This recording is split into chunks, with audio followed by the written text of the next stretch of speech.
المضحك المبكي. وضع سوريا هيك صار للأسف.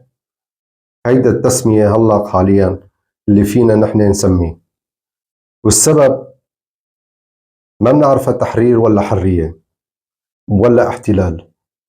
سيناريوهات عم بتصير لا على البال ولا على الخاطر، والسيناريو المكتوب بالشأن السوري لوين راح يصل ما بنعرف. يعني أنا قلت هو احتلال ولا حرية ولا انتصار ولا ما لا يسمى. بنشوف العلم التركي عم يرفرف بحلب، ومن بعدها بيجي المدرعات. من جهة إسرائيل كل يوم في عندها تقدم في العمق السوري. أليس هذا احتلال؟ والمضحك بالموضوع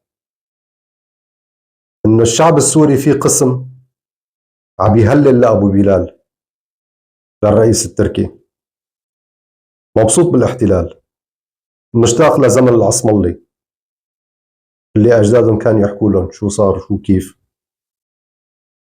هل يا ترى هيدا الشعب بحب القمع؟ والمضحك كمان صدقا في قسم من السوريين وعرب بين قوسين عم يرحبوا بالدخول الإسرائيلي، حتى لو كانت قلة، بس في شريحة. لهالدرجة نحن وصلنا. فعلا شيء مضحك. بس المبكي يا حيف 14 سنة اعتقالات وقتل والدم في الشوارع، وأعداد القتلى لا يحصى. الله عليم قديش في مقابر جماعية. هيدا المبكي.